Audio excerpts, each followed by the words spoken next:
about retirement from Social Security, starting your retirement benefits. My name is, if you're new to my channel, my name is Ed Weir. I ran the third busiest Social Security office in the country, and I've helped millions of people with all things Social Security, retirement, disability, survivor benefits, spouse benefits. So today I'm going to focus on retirement, making sure you get everything you're entitled to. I'll go kind of a basic overview of it as well.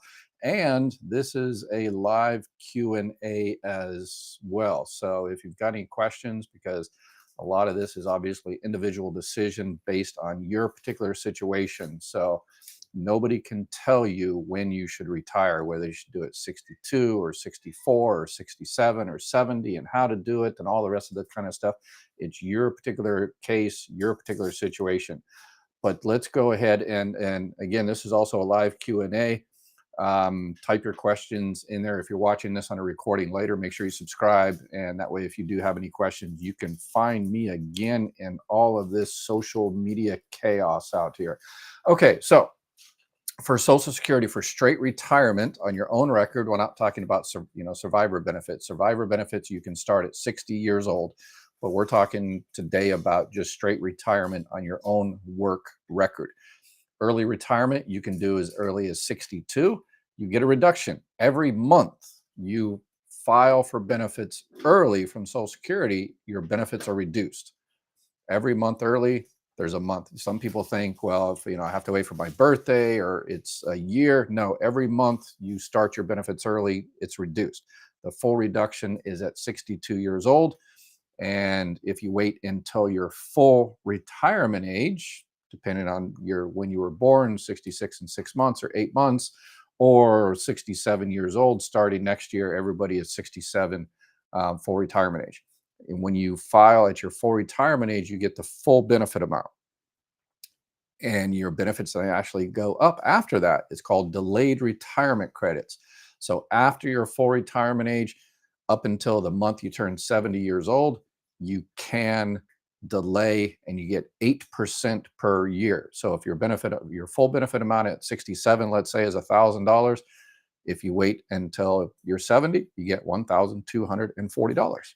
And obviously COLAs and everything is increased in there as well. Big surprise this year is the 2.5% COLA, but not a whole heck of a lot, but what are you going to do? Well, what I recommend to do is we need to switch the CPI. The COLA is based on the Consumer Price Index for kind of clerical workers, younger workers. What it should be based on, I would argue, and a lot of people, is the CPI for elderly. So the CPIE. If that was the case, then your benefits would be increased quite a bit. So we need to make that happen. Go out there and push your federal politician to make that happen. So CPIW to CPIE. I've talked about that in other videos. Okay. Anyway, so early retirement. And what about work? If you start your retirement benefits with Social Security, one thing about Social Security, I know, I ran the third busiest office in the country, they're not very forgiving. If you make the wrong mistake, if you make a mistake, then that could affect you for the rest of your life and your spouses or surviving spouses or children or whatever the case may be. So it's important you make the right decision at the right time. But there are a couple of kind of mulligans that Social Security provides. If you go ahead and file for Social Security retirement benefits, and then within 12 months, you change your mind, you get a new job or whatever the case may be, you can actually withdraw your application. So you completely withdraw your application. It's like it never happened. And because it never happened, you have to pay back all that money. There's another way you can do it, is suspend those benefits, because when you're working, there's a limit to the amount of money you can make and work. For this year, it's $22,320. Anything over that, Social Security holds back $1 for every $2 you go over. Next year, for 2025, the annual earnings limit is $23,400. So if you want to go and suspend your benefits, you just call Social Security and say, hey, I'm going to make $100,000, and they will withhold $1 for every $2 you go over. So your benefits are essentially suspended. One thing that a lot of people miss is about the annual earnings limit is that they can also switch to the monthly limit. So let's say it's October, and you're already 63 years old and you want to go ahead and start your benefits this month in October, but you say, well, I already made $1 billion. Let's exaggerate to bring to bring it home. So between January and September, you made $1 billion. And you're like, wow, I'm just a little bit over the annual earnings limit. Well, it doesn't matter. The first year you file for benefits, Social Security can switch to a monthly limit. So they don't care about the $1 billion. They care about, if you want your benefits to start in October, are you going to make for this year $1,860? If you're going to make under $1,860 for the rest of the year, each month for the rest of the year, then Social Security can go ahead and start your benefits. And there's no $1 for every $2. Next year, they can't do the monthly earnings limit again. They can only do that 1 year. So next year you have to stay under the annual earnings limit for the entire year. So a lot of people miss benefits that they would say, oh, I'm already over, so I guess I have to wait for January, and they lose those 2, 3, 4, 5, 6, 7 months or whatever the case may be. So annual limit to the monthly limit. What about spouses? If you file for benefits, then your spouse can also file for benefits on your record. There was a law change quite a few years ago. Before, you could file for one and suspend it. It was kind of a strategy, but you can't do that anymore. If you have a spouse that wants to collect benefits on your record, then number one, that spouse has to be receiving benefits on their own record first. So they have to file for benefits on their own record. And then they can file for benefits on your record. And that but their benefit has to be less than half of yours. Their PIA. That's how Social Security calculates everything, is based on the PIA, which is your primary insurance amount. That's your benefit amount at your full retirement age. All benefits are based on that number. Your benefits, your spouse benefits, if you have any children. Speaking of children, this is a good indication of, possibly when to take your benefits. A lot of people ask me all the time, I'm 63, should I start my benefits? Well, it's a completely individual decision. Are you healthy? Do you have longevity in your family? Are you working? Do you need the money? Would collecting that extra Social Security, would that put you in the next higher tax bracket where you're going to have to pay more taxes? Are there people, spouses or children, waiting for benefits on your record? So there's a lot of reasons to maybe start your benefits now, and a lot of reasons to maybe delay it until you're 65 or 67 or 70, whatever the case may be. It's an individual decision. But in terms of spouse or children benefits, auxiliary benefits, if you have a child or children that are under the age of 18 and you file for benefits, then those children are eligible for benefits on your record, up to 50%. If there's a family max involved there. If there's a lot of kids on the record, then it's reduced. So children under the age of 18, or children that became disabled before the age of 22. So if you have a child that became disabled before the age of 22, they can also receive benefits on your record, but you have to file for those benefits first. And they can receive benefits on your record pretty much as long as they are considered disabled. All right, so we talked about early retirement. What about Medicare? When does Medicare start?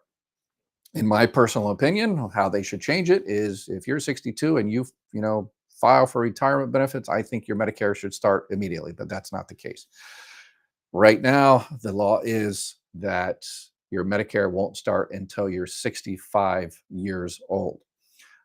So if you're filing for 62, then you're going to have to find some type of other alternative health insurance up until you're 65 years old. If you are already receiving Social Security benefits when you're about to hit 65, then you don't have to do anything. Medicare will automatically sign you up for Part A and Part B automatically. If you are not receiving money benefits, then you do have to sign up for Medicare at 65, unless, here are the exceptions. The thing with Social Security, there's always exceptions to the exceptions to the exceptions. The exception is if you are receiving health insurance from work, yours or your spouse's, your employer has 20 or more employees, and you're happy with that plan, and that plan doesn't make you sign up for Part B, or sometimes the health insurance company is trying to avoid paying stuff. So they say, hey, we'll continue your health insurance, but you're 65. So you have to sign up, so, but you'll receive a letter from the company, your health insurance company. That's between kind of you and your health insurance company, whether they're going to make you. But in terms of Social Security, you don't have to sign up for Medicare at 65 if you have health insurance from work. It's credible. You have 20 or more employees. It's, again, current work. It's not the Affordable Care Act. It's not, the retiree plan. It's not COBRA. Those are not credible. It has to be through current work, yours or your spouse's. And then you have to find, because Medicare is great. Part A covers the hospitals. Part B covers the doctors. But there's a lot of gaps there. The big one is for Part B, there's a 20% co-insurance. So if you have a $100,000 operation, then you have to pay $20,000. That's why people either get a Medicare supplement or a Medicare Advantage plan. And this is the time of the year right now so between October 15th and December 7th, everybody out there that has Medicare Advantage, Part D plan really needs to check their plan, particularly this year. If you've never checked your plan on a yearly basis, if you think you've had the same plan for 2 or 3 or 4 years, which you haven't, if it's a Medicare Advantage or Part D, because those plans change every year, then you really need to check your plan, review your plan this year. If you're still in the best plan, then you don't need to do anything. But there's millions of people out there with those 2 plans that are being canceled. So this year is the most chaotic, hectic in 20 years. So there's a lot of people out there that are losing their plans. They're being canceled. I know there's a lot of people out there that are going to come around in January and they don't realize their plan has been canceled and they're completely exposed to all those financial risks. So please reach out. I've partnered with a chapter of Medicare. Give them a call at that number down there and they can check to see if your plan has been canceled or to see if your plan has been downgraded to such an extent that you would rather just cancel yourself and find a better plan. And they'll tell you whether your current plan is the best one for 2025 and go through all your options.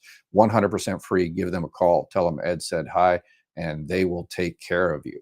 All right. So again, that your early retirement 62, full retirement, get your full benefit at your full retirement age, 66, 60, 67, or whatever the case may be.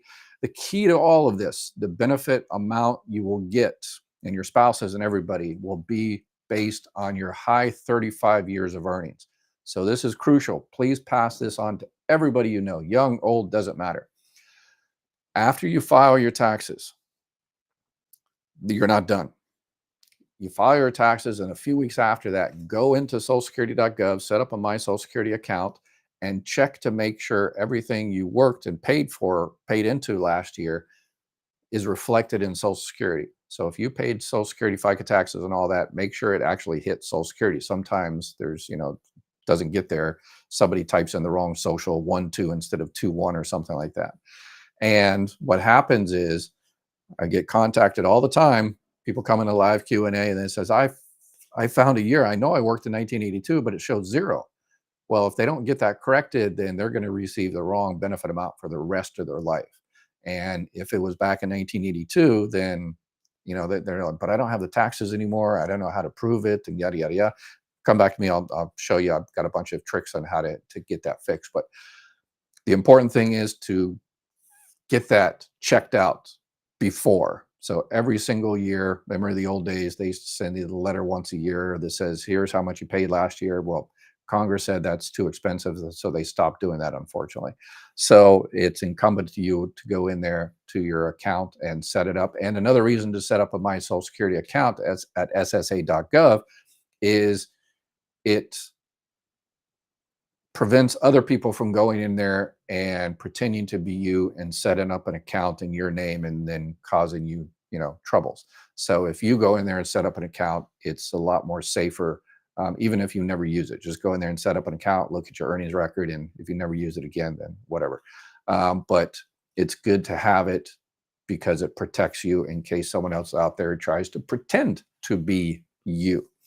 All right. So hopefully I did a nice little interview or a nice kind of overview on all things retirement. The thing about Social Security, and there's exceptions, the exceptions, exceptions. Do you need a birth certificate? Not always. Usually nowadays you don't need a birth certificate. How should you file? Should you do it online? I recommend online. It's pretty easy for a straight retirement claim. Do it online. Some things you can't. You can't do survivor benefits online. But retirement spouse claim, pretty easy online, or you can call the 800 number, schedule an appointment. So that's Social Security is 800-772-1213. Give them a call, schedule a phone appointment or an in-office appointment if it's available. Either one of those is fine. In terms of being 62, you have to be 62 the entire month. For every day of the month, you have to be 62. So if you're born, November 15th, you can't start your benefits in November. You have to start your benefits in December, and then your first check actually comes in January. Social Security always pays a month in arrears. Your December check comes in January, January check comes in February. All right, so it looks like let's go ahead and move over to the live Q&A portion. And if you've got any questions about your particular situation, you're having an issue with Social Security, it doesn't necessarily have to be about retirement. It could be about disability, Medicare, Medicaid, survivor benefits, whatever the case may be. Just go ahead and type it in the chat there. Wow, we already got a lot of questions. Okay, let's go for it. Teresa, I sold my house that was willed to me by my dad.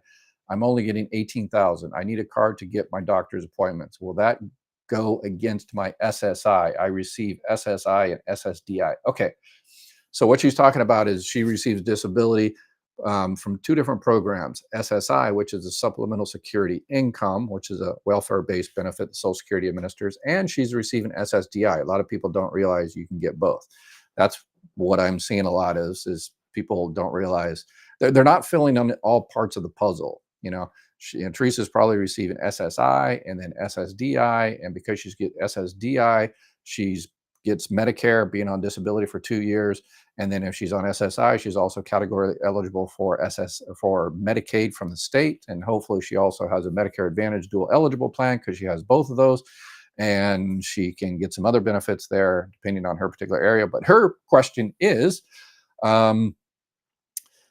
so because you're receiving SSI, that 18,000, yes, that will be held against you. But yes, SSI has what's called a spend down. So if you immediately take that money and you need a car for SSI and Medicaid, one car is exempt. So you can exempt one home, doesn't matter how much it is. You can exempt one car, doesn't matter how much it is, because you have to live somewhere and you have to go to a doctor's appointments.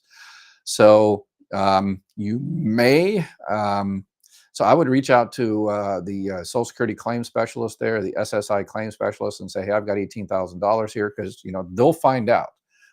So it's better to be proactive, because as soon as it hits your bank, then because when you filed for SSI, you said, hey, here's my bank and everything like that. So they have authorization to check those things, but it takes them forever to do it, 1 or 2 or 3 or 4 months. So it's good to go ahead and be proactive and say, hey, I just got $18,000. It hit my bank yesterday, but I'm going to buy a card today.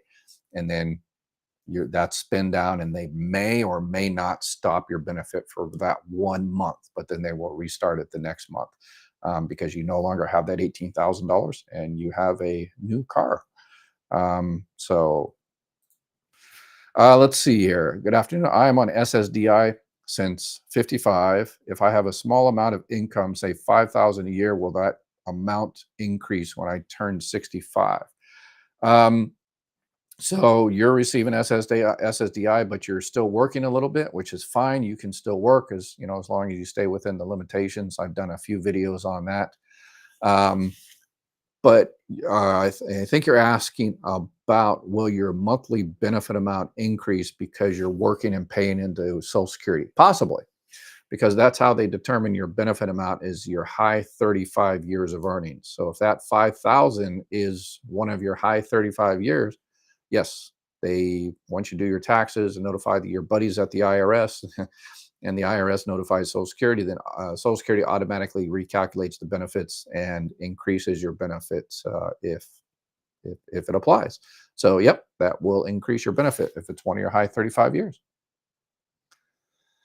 Does the detailed work history for $100 show employers, company names, or just how much earned per year? Hoping to find additional proof from the 80s for a pension plan. Employer lost records. Um, a DQUE, detailed earnings query, is what she Taken Took is talking about. So yes, it shows everything. It shows how much the summary. Make sure you don't get the CQUE. The CQUE is the summary earnings query.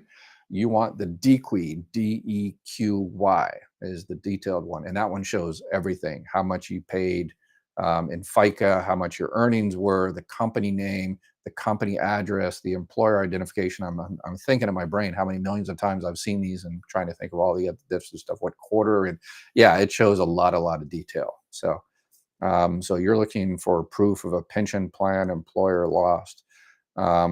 Yeah, they don't think to have the pension plan unless you're receiving income from that pension. But even then, yeah, that's not considered work. So I don't think a pension plan is, but you'll get the company name and the employer identification number and everything on that, the address and all that. So let's see. I plan to receive ex-spouse benefits. I'll be 69 by the time I'm eligible for his benefit. X is 7 years younger. At what age can I marry and not lose this benefit? Yeah,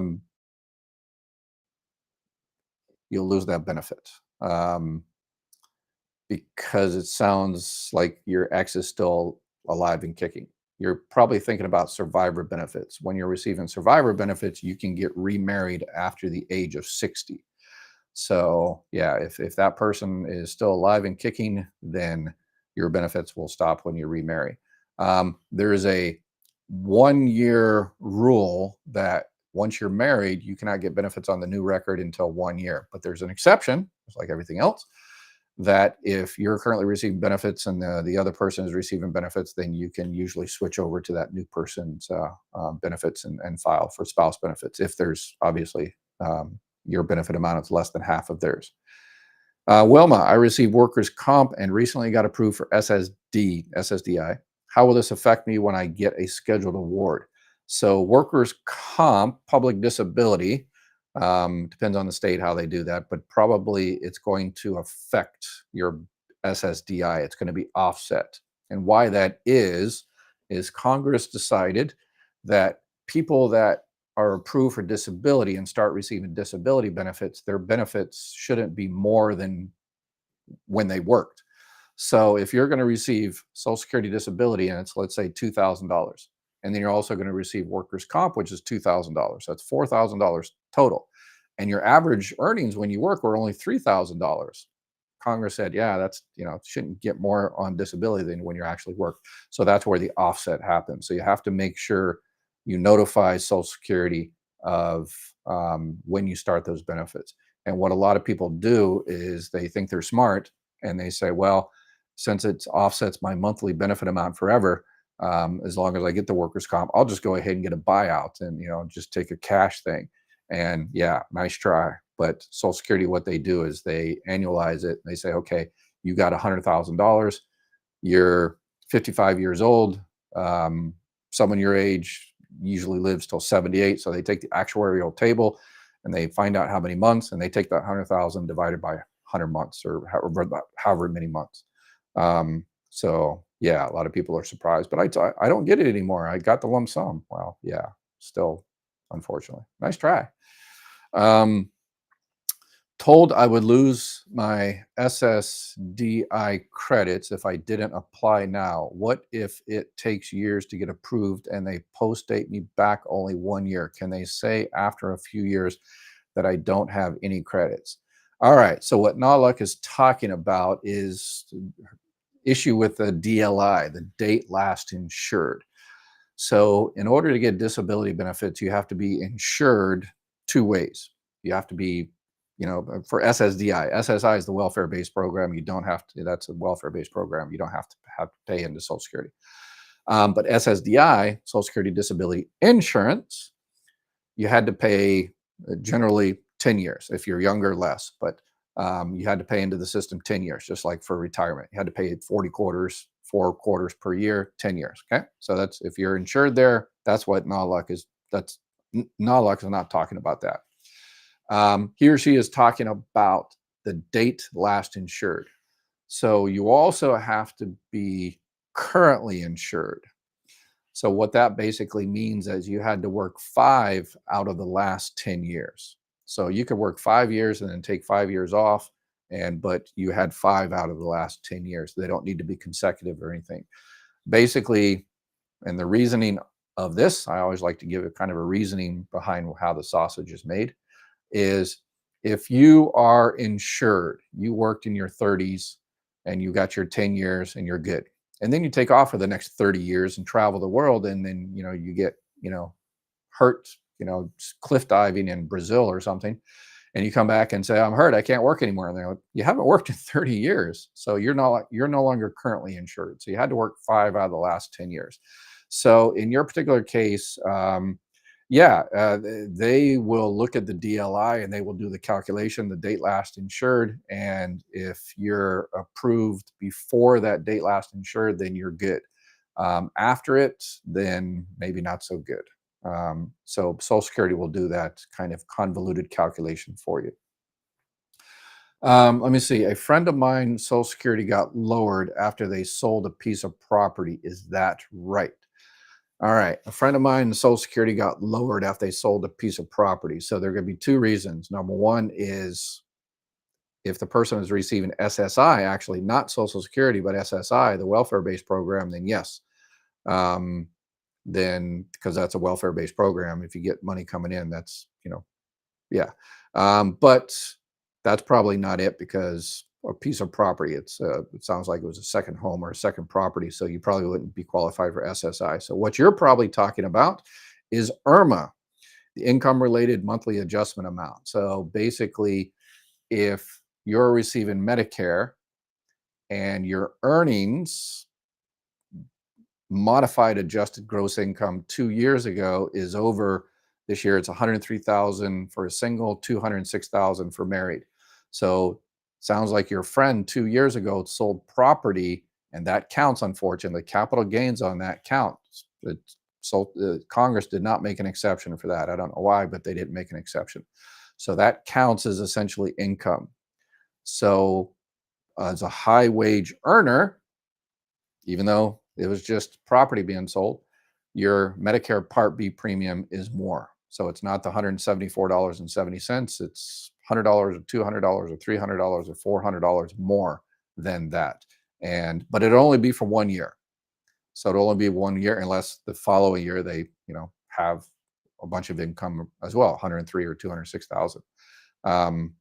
But if your friend, the sale of the house was only 50,000, but the person made another 60,000 working, but since then they have stopped working, then they're under the total amount. So they should file what's called an SSA 44, as a life-changing event, and then Social Security will look to see if they can reevaluate that extra Part B premium. Leah, thank you so much for Medicare plans help through your Medicare partners. I am grateful to Chapter Medicare, specifically Doug Hall, who enrolled me. Please, if you need help, call. Okay, awesome. 100% glowing remarks so far for Chapter. I did a video yesterday where I had someone from Chapter join me, and because I looked all across the country for an organization, a company that would help y'all and do the right thing. So I asked all these companies a bunch of questions, and this is the only one that answered all the questions perfectly.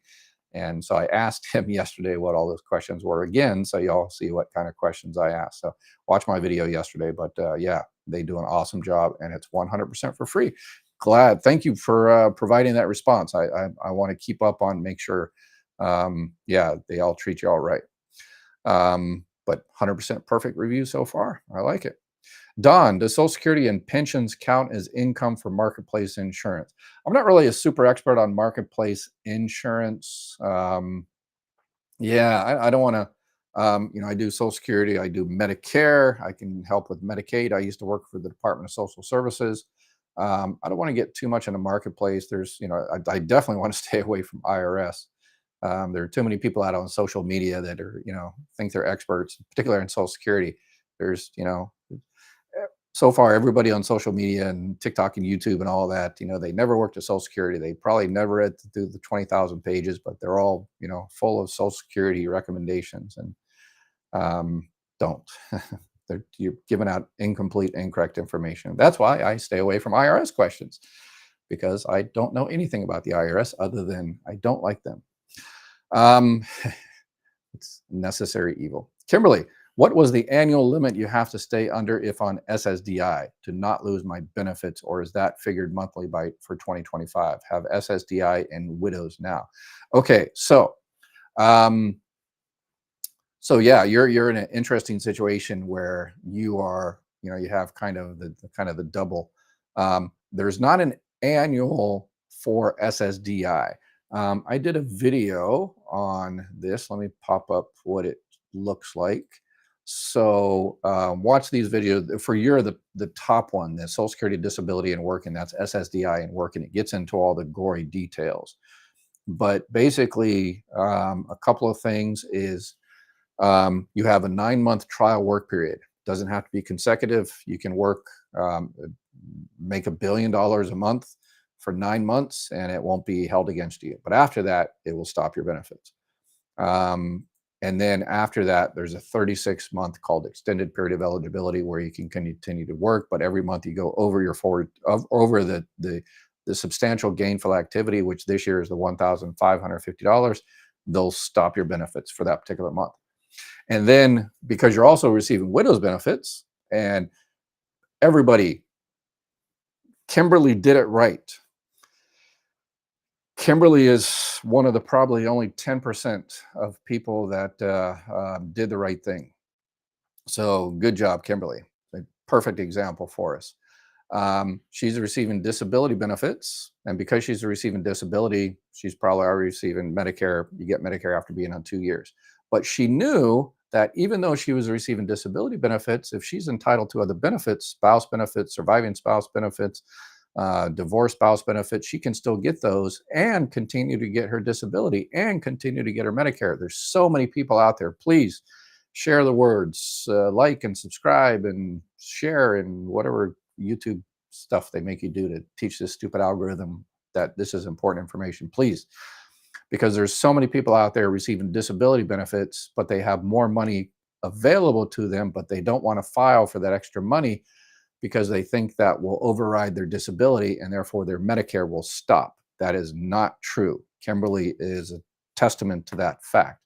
She's receiving both, and Medicare and all the rest of it. So please reach out to people that there's too many people out there struggling. We really need to help these people out there, our people. Jim, with the law change, does that mean there is no way my wife can collect on mine and then switch later, or is there a way if she wanted to collect off mine?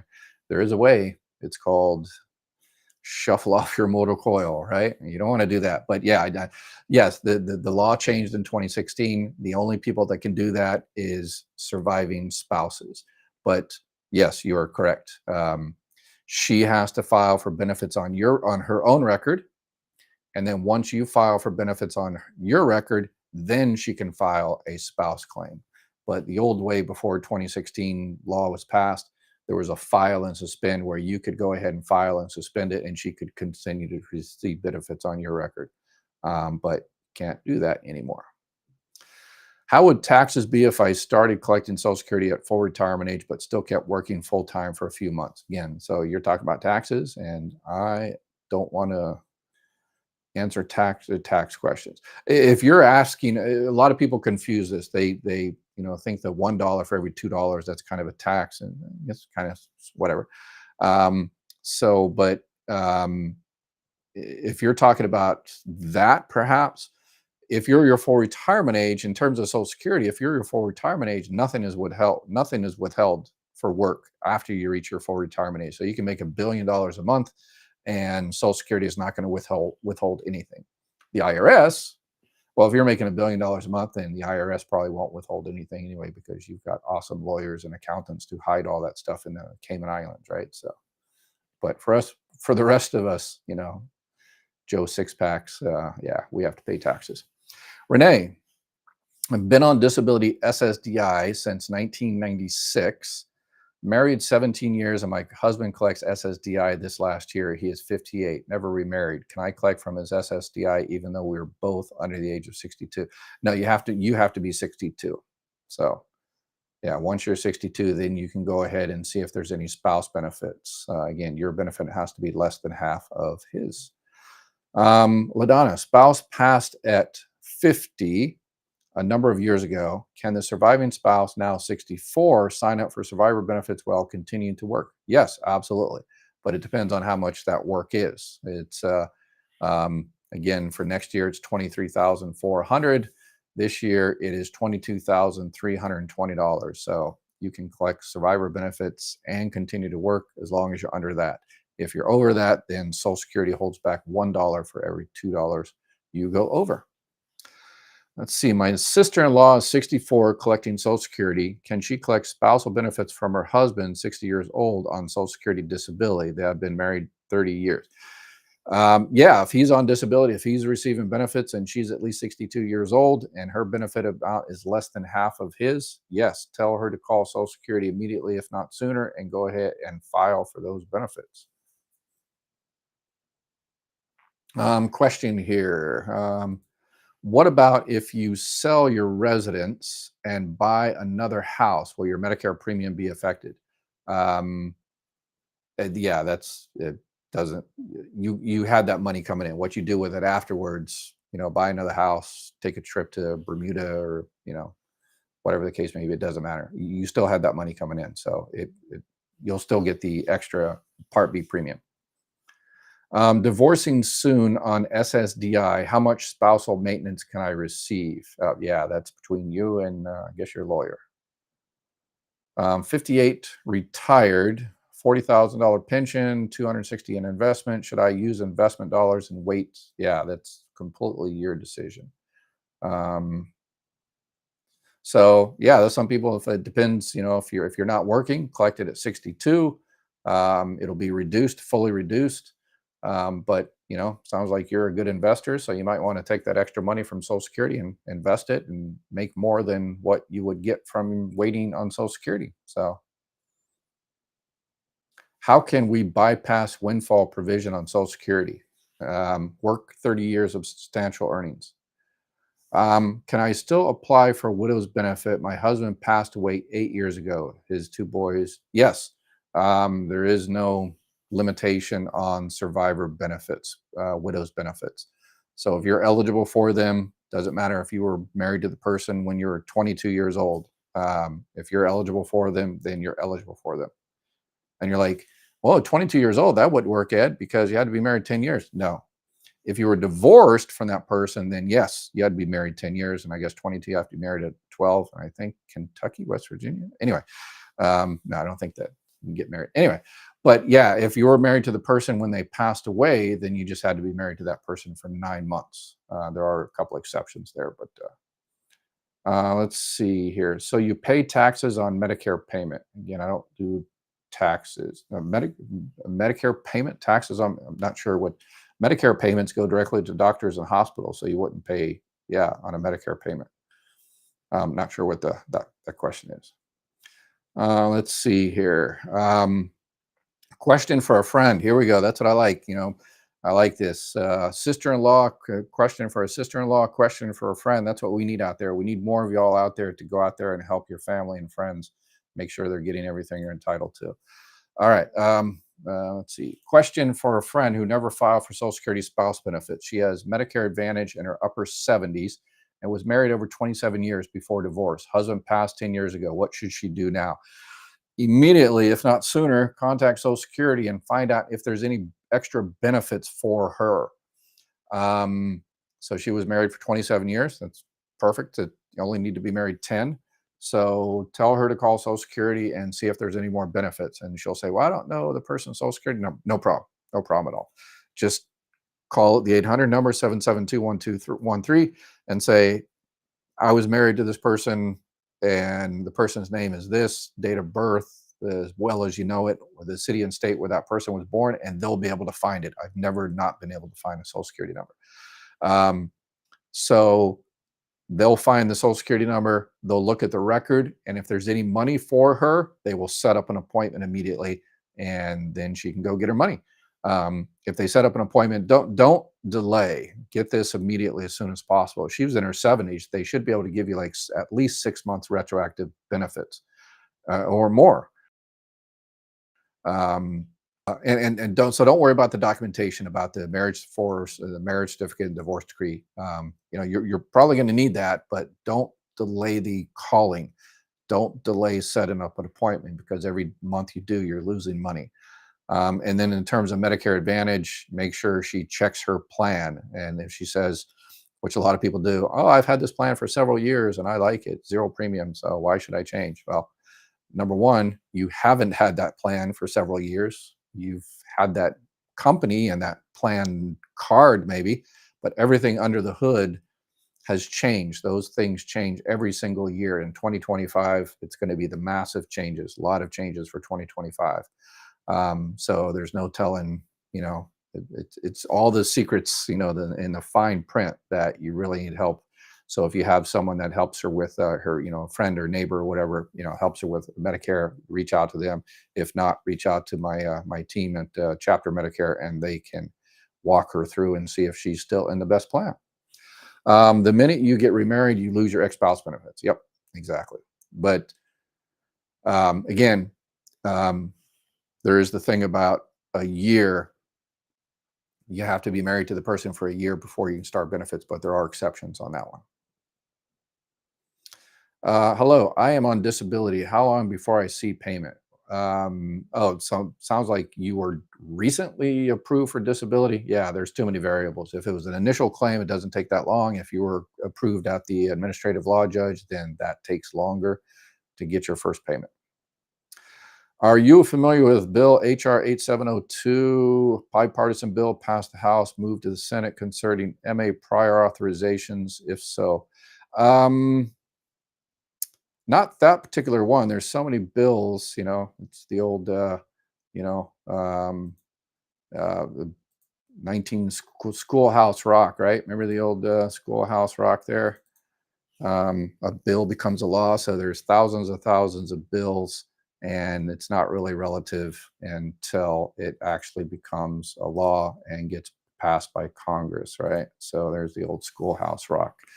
But prior, so let's see. So it's about prior authorization. So yeah, Medicare Advantage, that's a big problem. So hopefully, I'm gonna have to check that one out. But prior authorizations, I did a video on that a few weeks ago. That's why I always recommend Medicare supplements if it's in your budget. That way you don't have prior authorizations. But with Medicare Advantage, you have prior authorizations. And those are beginning to become kind of a nightmare. So I'm going to have to check that out and yeah, see if hopefully if it's good, then we should support it. All right, let's see here. I'm 62 and getting my Social Security. Husband waiting until full retirement. Do I wait till my full retirement age to collect on his? Does he have to be deceased or divorced before I can draw on his? Okay, so you're 62. So it sounds like what you're doing is called the split strategy. Sounds like you're still married. So yeah, you go ahead and get your benefits, start your benefits. Obviously, the work limitations and everything, you get your benefits. This is what a lot of people do. Start your benefits at 62 because you're the lower earning spouse. And then when your husband files, then at that time, you file for benefits on his record. You have to file for benefits on his record as a spouse.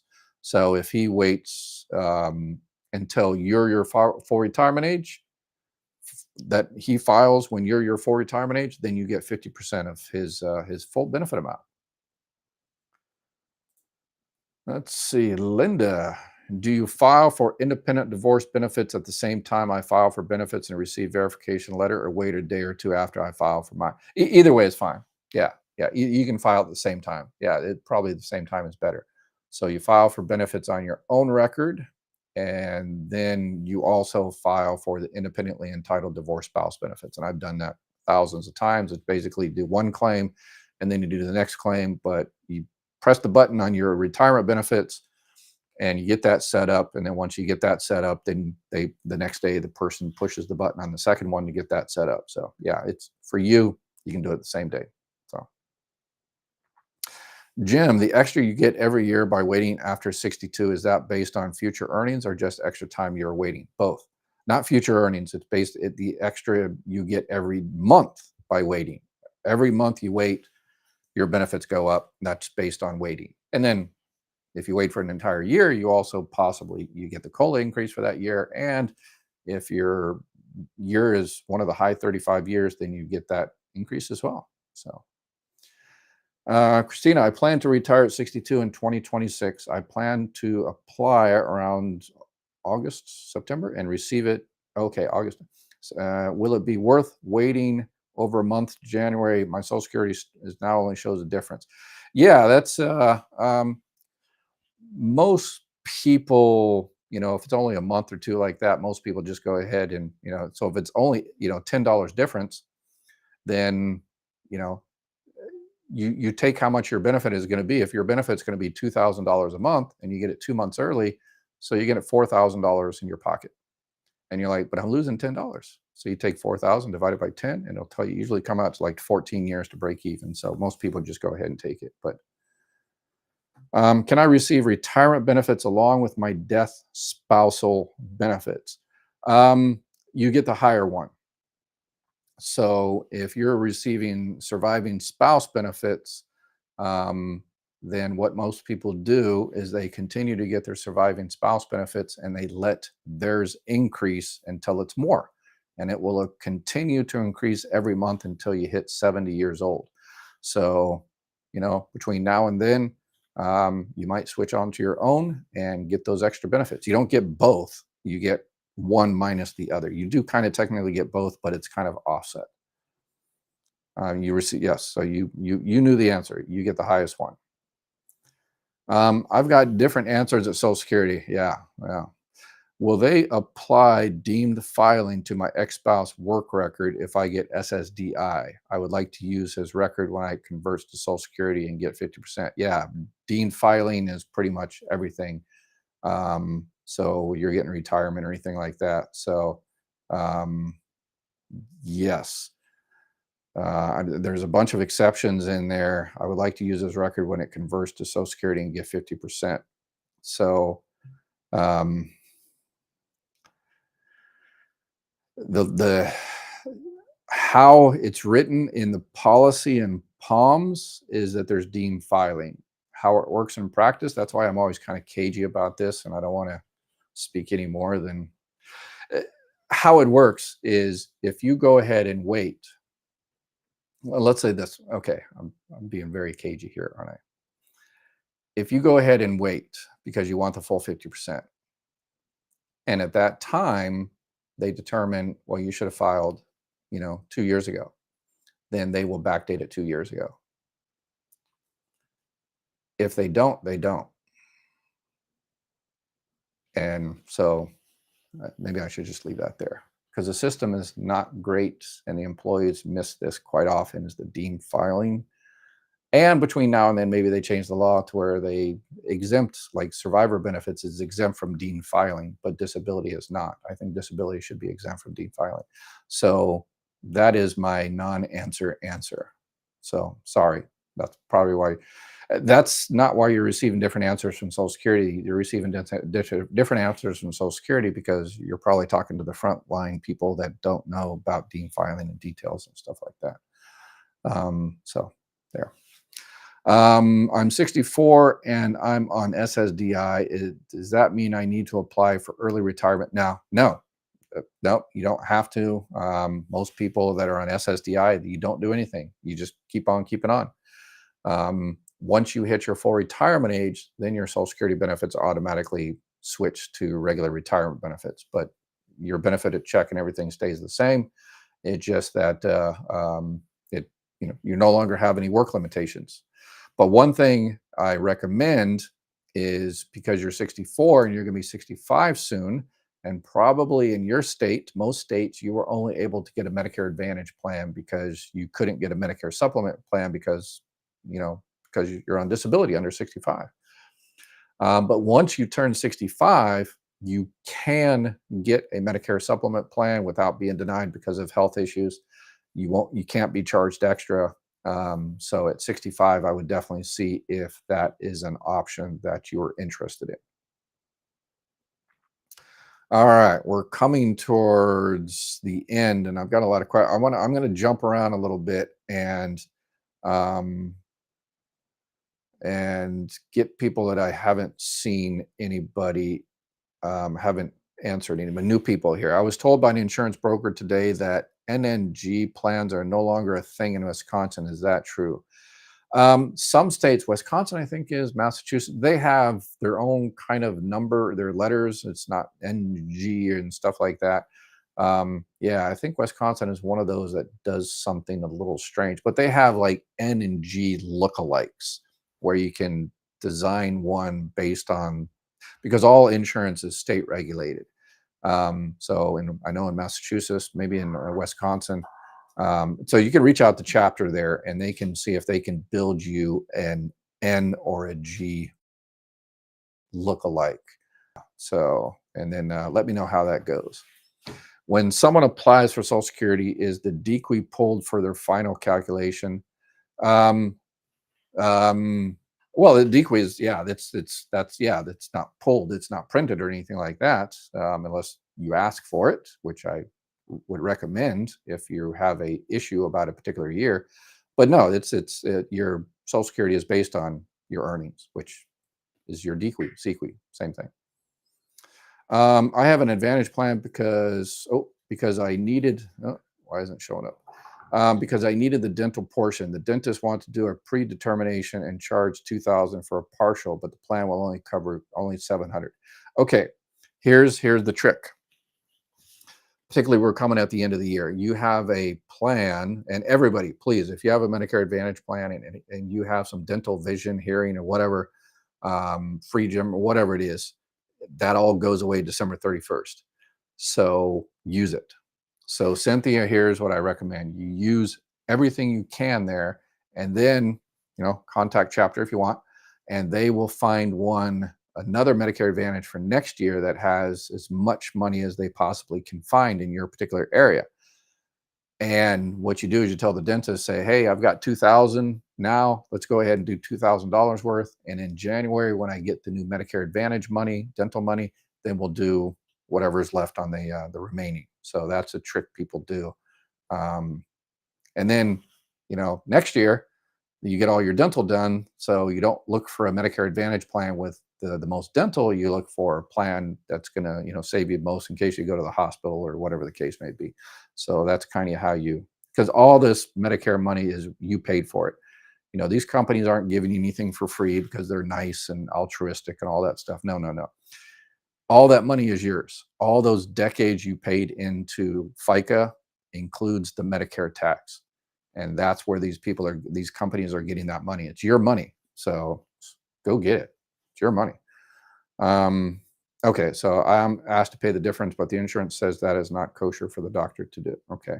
Yeah, I'm not sure about that's why another reason I like chapter there is they have, what do they call it? A member success team, which a lot of agents and brokers and agencies just can't do, is they help you with that kind of stuff though. So that's why it's another good idea to reach out to them. All right, let's see. I'm going to jump around. I said, and like I said, and get to people I've never seen before, because we got a lot of questions left over and we got no more time. I'm David. I'm currently retired. In the future, if the laws change to push out the full retirement age, will that affect me in any way since I'm already retired? No, no. Yeah, Congress is politicians are pretty dumb, but they're not that dumb to, Yeah. So, well, okay. Anyway, no, yeah, usually just like they did before in the 80s when they added the years, they changed the law in the 80s and it finally takes effect next year in 2025. From now on, from next year on, the full retirement age for everybody is 67 years old going forward. So that's how they do it. They basically, have us sell out our children. So that's how politicians do it. Yeah. Let's see here. All right, don't recognize. Oh, yeah. Does tips considered income and IRA too while collecting Social Security at 73? So you are talking about the annual earnings limit, I assume.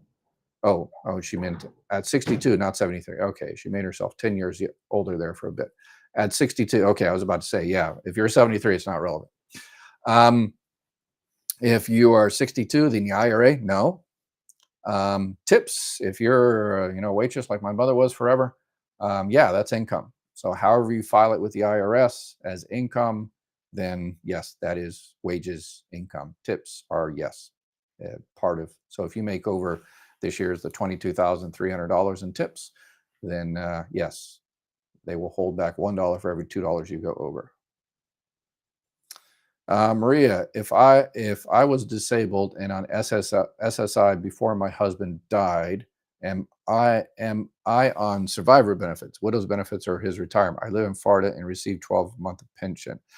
So yeah, it really depends on your particular situation. You're probably talking about SSDI. Um, so you could be on all. So well, actually, you could be on SSI and SSDI based on your own record, or you could be based on your disabled widow's benefits on your late husband's record. You're not on retirement; you're on just regular widow's benefits or SSDI and SSI. So you'll kind of get the higher benefit amount. So yeah, it really depends on your particular situation. There could be a variation of all those. Normal tried 3 times getting into Windex rule to no avail. Also owed due to Social Security overstated California state disability payments by $200. Was told doesn't matter what proof I have, matters what Social Security says. Yeah, so it's usually the Windex PIA, which is basically if you're receiving survivor benefits and your spouse passed away before the age of 62, they use a different little calculation to recalculate it. Usually they get it right, but if there's some type of manual calculation, then they get it wrong. Um, so if you disagree with your benefit amount, you can request a detailed breakdown of your benefit amount. That takes forever to get because your local office doesn't do it. Those are done by the regional processing centers.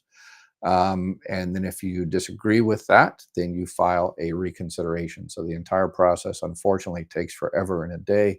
But if, a year later you are right and they were wrong, then they will give you all those checks.